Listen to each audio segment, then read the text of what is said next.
In today's corporate world, efficient networking is essential for seamless communication, secure data exchange, and business continuity. This course explores how networks connect employees, devices, and systems, ensuring smooth operations and scalability in a digital-first environment. This is Chapter 4 of a larger course titled Introduction to Information Technology. And besides an introduction itself, the overall course is designed to bridge the gap between technical IT concepts and the practical application in business operations. Let's look at what we are going to cover in this video. We will begin by defining what networking is, then explore its core components, and finally we'll examine the different types of networks that are commonly used in business environments. We will then move on to understanding how the client-server model facilitates communication between devices and servers, explaining its importance in modern networks. Next, we will explore the various ways devices connect to networks, including both wired and wireless connections, and we'll discuss the roles of network interface cards or NICs and access points. We will also examine the functions of intermediary network devices such as routers, switches, and firewalls, and we will understand how they manage network traffic and ensure network security. We will then delve into how devices are addressed on a network, and we will learn about how data travels across networks using various protocols. We will explore the process of how data is encapsulated and decapsulated as it moves through the different layers of the network. We will discuss key metrics that are used to evaluate network performance, such as bandwidth, latency, and throughput. And finally, we will briefly touch upon other important networking concepts, including VPNs, proxy servers, and load balancers.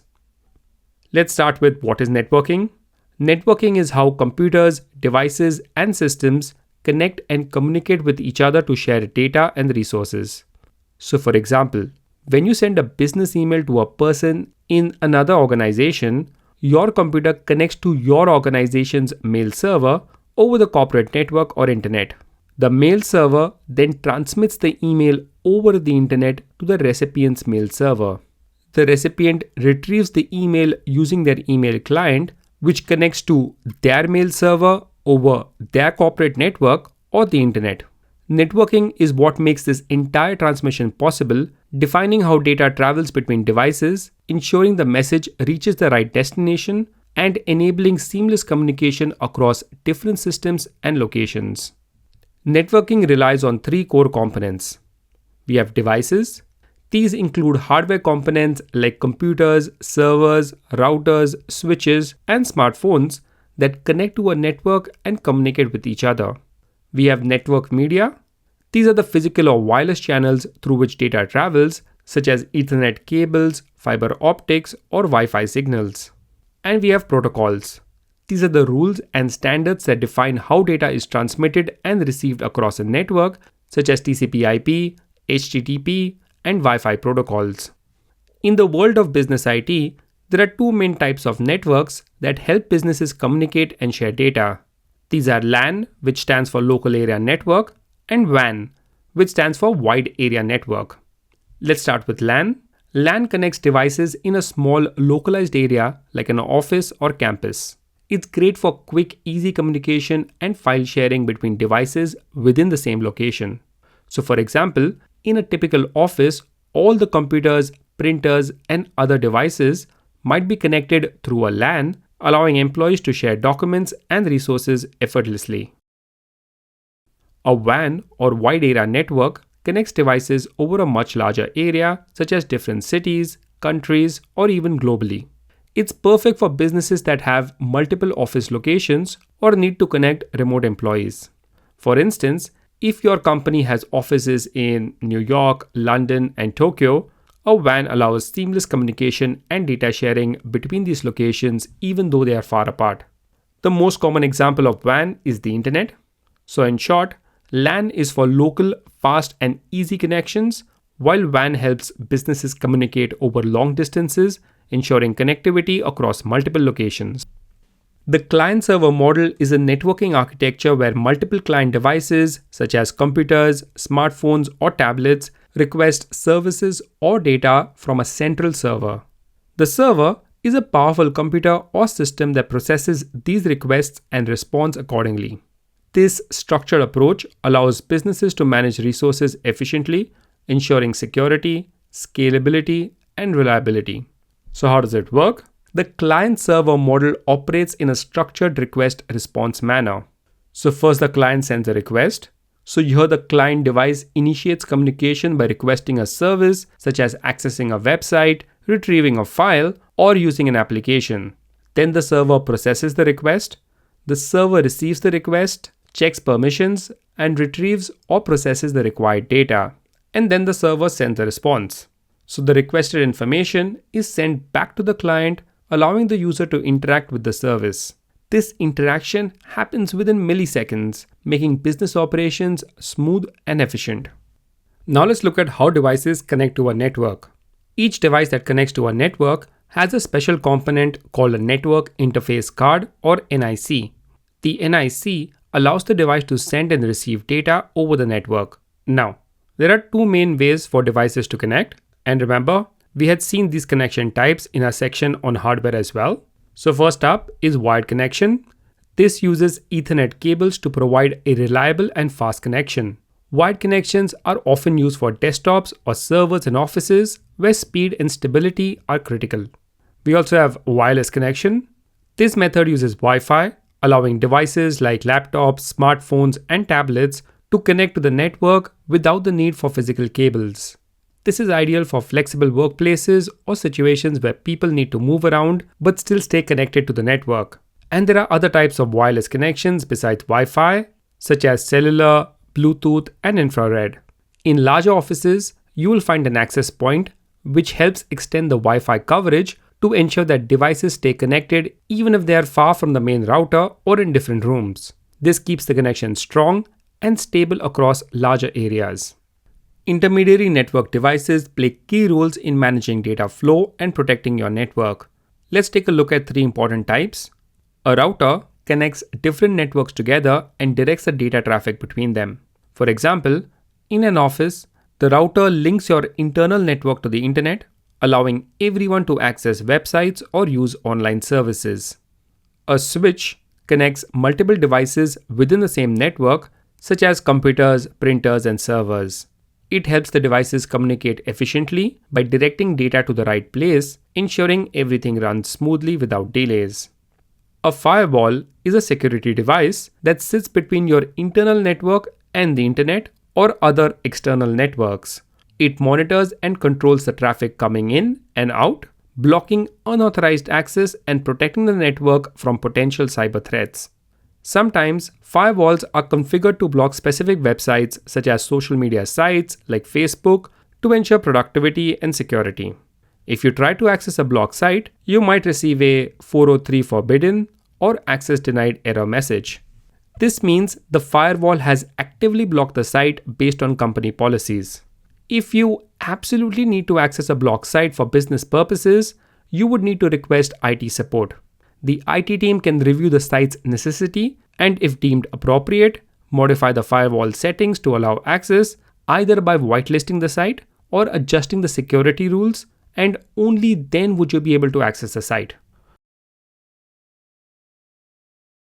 Now, how do we make sure that data from one device is sent to another device, possibly to the other side of the world?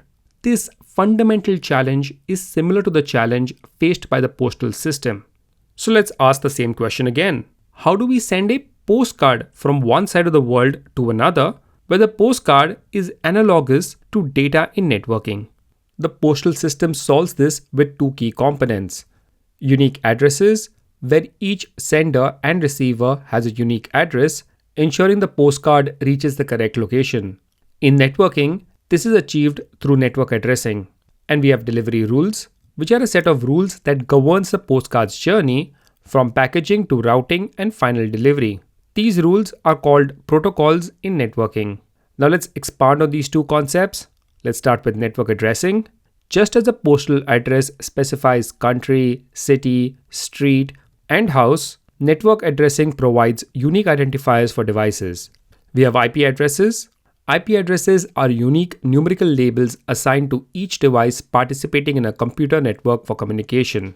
Most networks use IPv4, which is a 32-bit address consisting of 4 numbers separated by dots, with each number ranging from 0 to 255. We can see an example on the screen. However, IPv6 is emerging to accommodate more devices. IPv6 is a 128-bit address typically represented in hexadecimal groups separated by colons. And we can see an example on the screen. And we have public IP and private IP addresses. Public IP addresses are the external address assigned by your Internet Service Provider or ISP, which identify your network on the internet, just like the main address of an apartment building. Private IP addresses are the internal address used within a local network, just like apartment numbers in a building, but these addresses are not visible to the internet. So in the example on the slide, we have 3 devices connected to the same router within our local corporate network or LAN. The 3 devices in the LAN will use private IP addresses to communicate with each other, and the router will also have a private IP address. And note that the router is the only device in the LAN which has a public IP address. So the router acts as the gateway between the private network, which is the LAN, and the public internet or the WAN. Another unique address is the MAC address. MAC addresses are like the recipient's name or a unique house serial number on the postcard. Technically, it is the unique permanent identifier assigned to a network device by the manufacturer. We can see the MAC addresses on the screen for each device participating in our network. But MAC addresses sound similar to private IP addresses, so let's distinguish between the two. Private IPs are logical addresses, like apartment numbers used for network routing. And MAC addresses are physical addresses, like recipient names, used for local network communication. Private IPs can change as they are assigned by the router, but MAC addresses remain permanent as they are tied to the hardware. Next are network protocols. Protocols are agreed upon rules that govern how data, which is a postcard, is transmitted, ensuring that both the sender and receiver understand each other, much like postal regulations ensure mail delivery works smoothly. Let's define a network protocol. A network protocol is a set of rules, conventions, and data structures that enable devices to communicate. They ensure efficient and error-free data exchange. Now, let's look at how these rules operate at different levels of the network, starting with the overall routing and then focusing on delivery to the specific application. The first level is the network layer communication, which is like city routing. The network layer is like the system that handles the overall routing of postcards between cities. We will learn more about layers in networking shortly. For now, let's understand that protocols like IP or Internet Protocol and ICMP, which stands for Internet Control Message Protocol, operate at this network layer. They focus on device identification using IP addresses like city addresses and routing data packets across networks. These protocols manage the fundamental movement of data between devices without specifying which specific apartment, or in our case, which application should receive it. So here on the screen, let's assume a client-sourced device wants to send a data package to a destination server. Both are in their respective LANs. The package will travel across networks, hopping from one router to another until it reaches the destination router. The network layer ensures that data is routed efficiently across networks, but primarily between routers. The next level is the transport layer communication, which is similar to delivering to an apartment. So once the postcard has arrived in the correct city, the transport layer is like the system that ensures it's delivered to the correct apartment or office within that city. Transport layer protocols such as TCP, which stands for Transmission Control Protocol, and UDP, which is User Datagram Protocol, uses port numbers to direct data to specific applications running on a device. It is important to understand that port numbers are not physical connections. These are virtual endpoints within a device, like different mail slots for different applications. This ensures that the correct service, like your email app or web browser, receives the data. And back to our example. Since the network layer has successfully routed the data packet from the client to the destination server, we can ignore the routers and just focus on the end-to-end communication. The transport layer operates directly between the client and the server, ensuring proper data delivery. Let's look at TCP, which is similar to sending a registered postcard. TCP is connection-oriented. establishing a reliable connection through a process called handshaking. Think of it like a registered letter that requires a signature upon delivery, ensuring that each postcard arrives in the correct order and without errors. It's used for applications that require reliable communication such as HTTP and HTTPS. Web browsing involves requesting and displaying web pages from servers on the internet, and HTTP on port 80 and its secure version HTTPS on port 443 utilize TCP for a reliable communication to ensure the complete and ordered delivery of website content to your browser. We have FTP, which stands for File Transfer Protocol. File transfer is the process of copying files between computers over a network, and FTP, which is used for this purpose, relies on TCP with port 21 establishing a control connection for commands, and port 20 handling the actual data transfer to ensure reliable file delivery. And we have a more secure version, which is SFTP as well. Next is SMTP and IMAP. Email communication involves sending and receiving electronic email, and it commonly uses TCP, with SMTP on port 25 handling the reliable transmission of outgoing email from your mail client to a mail server, while IMAP on port 143 allows you to access and manage your emails on a mail server from multiple devices. And we have SSH, which is Secure Shell. Secure remote access refers to the ability to securely connect to and control another computer over a network, allowing you to execute commands, transfer files, and manage the remote system as if you are physically present. This secure connection is established using TCP over SSH on port 22, encrypting all communication to protect against eavesdropping and unauthorized access. Now let's look at UDP, which is similar to sending a standard postcard. UDP is connectionless, meaning it sends data without establishing a persistent connection. Think of it like a regular postcard that is simply dropped in the mailbox. This makes it faster but less reliable, as there is no guarantee of delivery or order. It is used for applications where speed is paramount, such as DNS. So DNS, which stands for Domain Name System and operates on port 53, utilizes UDP for the task of resolving domain names to their corresponding IP addresses. We'll look at DNS more in just a bit. And we have VoIP or VoIP, which stands for Voice over Internet Protocol, along with SIP, which is Session Initiation Protocol, frequently uses port 5060 for real-time voice communication. Online gaming, which relies on UDP for a variety of ports to prioritize speed, enables real-time interactive gameplay. Streaming video utilizes UDP for real-time video delivery, prioritizing speed over guaranteed delivery in many cases. The Domain Name System or DNS is like the internet's phone book. Humans use easy-to-remember domain names, such as the one on the screen, to access websites, but computers use IP addresses, which are numerical values, to identify devices and websites. DNS translates the human-readable domain names into these numeric IP addresses, so we don't have to remember complex numbers. Let's break it down. We have subdomain. This refers to a specific system or service within a domain, such as the www part in the domain name on the screen. Subdomains can also represent different areas or services of a website, for example, blog.example.com or mail.example.com. And we have second level domain or SLD. This is the main identity of the website, such as example. And we have TLD or top level domain. This is the suffix that shows the type of the domain, such as .com, .org or .gov. Technically, a functional domain name generally consists of the second level domain and the top level domain. When it includes a host name like the subdomain www, we can refer to it as a fully qualified domain name. And when we add a protocol like HTTPS, the full address becomes a URL. Let's move on to our next topic. When data travels across networks, it follows the TCP/IP model, which consists of 4 layers. We have the application layer, transport layer, internet layer, and network access layer. Each layer plays a specific role in handling data transmission. Before data is sent over the network, each layer adds necessary headers or information to ensure proper delivery. This process is called encapsulation. And when the data reaches its destination, the added headers are removed in reverse order so the original message can be understood by the receiving application. This process is called decapsulation. So suppose we want to visit a web page.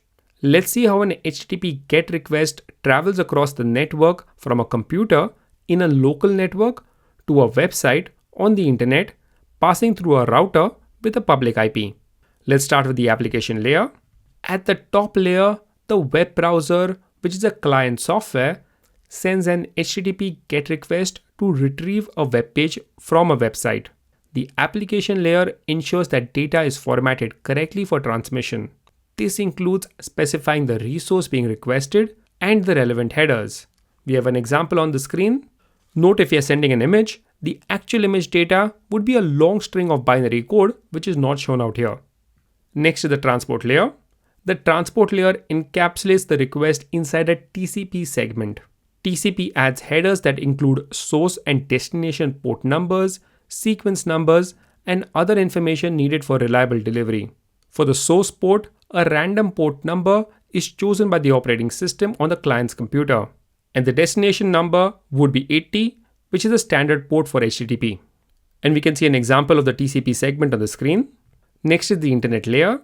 The internet layer adds an IP header to the TCP segment, forming an IP packet. The IP header contains the source and destination IP addresses, which are essential for routing data across the networks. So the source IP would be the client's local IP address, and the destination IP would be the web server's IP address. We can see an example of the IP packet on the screen. And finally, we have the network access layer. This layer adds a header and trailer to the IP packet, creating an Ethernet frame. This frame is specific to the type of the network being used, for example, Ethernet or Wi-Fi. The header includes the MAC address of the source and destination network interfaces. So for the source MAC, we would have the client's MAC address, which would be located on the client's network interface card. And for the destination MAC, we would have the router's MAC address. And we can see the full compiled Ethernet frame on the screen. And now let's look at the actual data transmission process. So first, our computer sends an Ethernet frame to our local router. The frame contains an IP packet with a destination IP and a TCP segment with a source port and destination port. The router then removes the Ethernet header and trailer, examines the destination IP, and forwards the IP packet to the next hop. Since the destination is outside the local network, the router performs network address translation, or NAT, replacing the private source IP with its own public IP. The packet travels through multiple routers across the internet. Each router reads the destination IP and forwards the packet based on its routing table. And finally, the web server receives the IP packet, decapsulates it layer by layer, and processes the HTTP GET request. If the request is valid, the server retrieves the requested web page. Now let's check out the return path. The web server will respond with an HTTP 200 OK message or an error message following the same encapsulation and translation process, but this time in reverse. So this was just a simple HTTP GET request. What happens when we are dealing with larger data? So for instance, when uploading an image, the data is too large to be sent in a single packet. So the transport layer, or TCP, breaks it into multiple segments, each containing a sequence number. Each of these segments is then encapsulated into an IP packet and further into Ethernet frames for transmission. The receiving web server will reassemble the segments using the sequence numbers before processing the upload request. While the TCP IP model is widely used in practice, the OSI, or Open Systems Interconnection model, provides a more comprehensive conceptual framework for understanding network communication. The OSI model consists of 7 layers. First is the application layer, also known as layer 7. This layer is similar to its counterpart in the TCP IP model, and it provides network services to end user applications. Layer 6 is the presentation layer and is responsible for how data is formatted and presented to applications. So for example, when you view an image on a web page, the presentation layer ensures that the image is correctly formatted for your browser to display. Layer 5 is the session layer. This layer manages communication sessions between applications. So for example, when you log into a website, the session layer manages the session between your browser and the web server, keeping track of your login status. Layer 4 is the transport layer, which is again similar to its TCP IP counterpart. and it provides a reliable or unreliable data delivery between applications. At layer 3 is the network layer.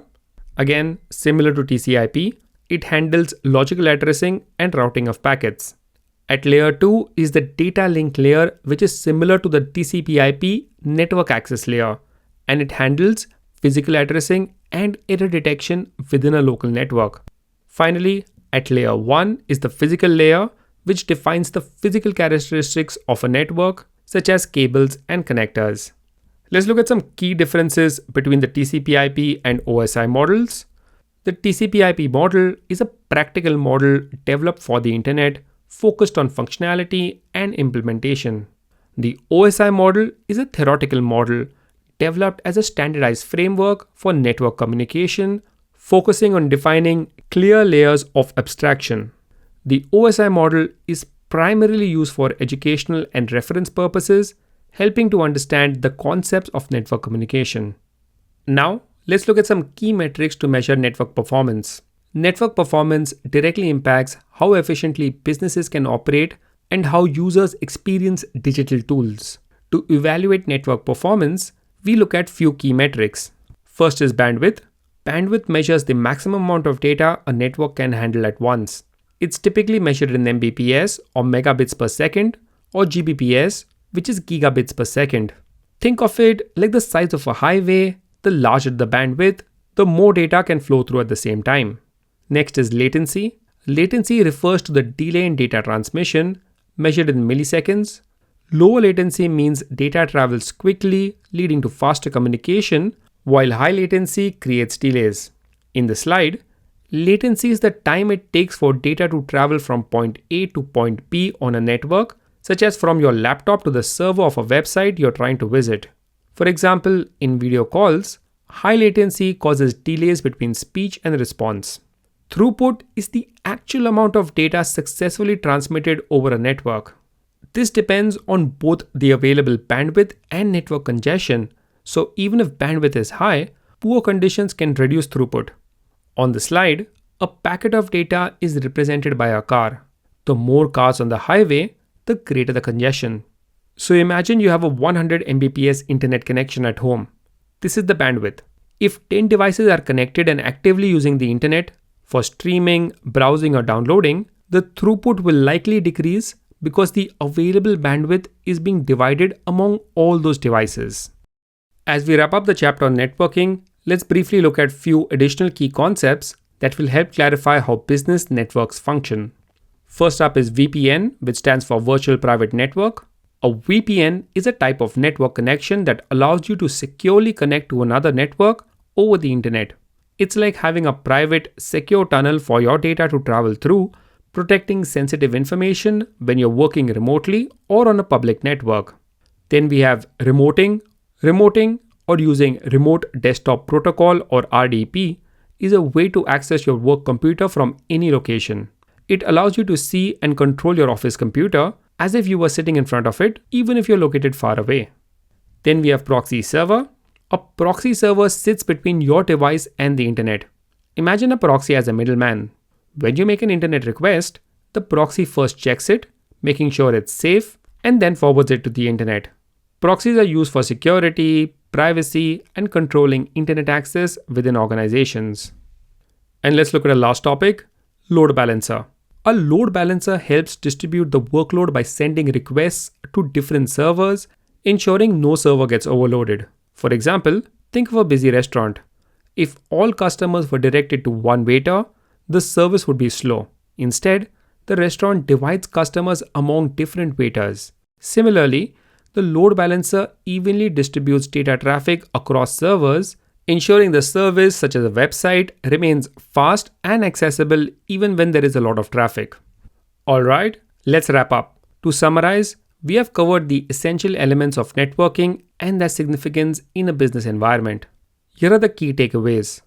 Networking enables communication and resource sharing between devices, which is fundamental to modern business operations. The client-server model facilitates efficient resource management by allowing clients to request services from a central server. Devices connect to networks either through wired connections using Ethernet cables or wirelessly for example using Wi-Fi. Routers, switches, and firewalls play crucial roles in managing network traffic and ensuring network security.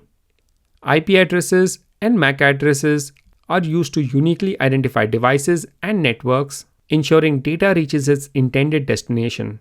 Protocols such as TCP/IP and HTTP govern how data is transmitted and received across a network.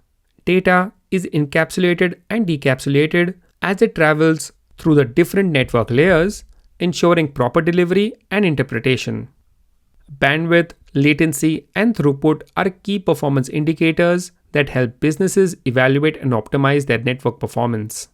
VPN, remoting, proxy servers, and load balancers play important roles in enhancing network security, remote access, and load distribution within business networks.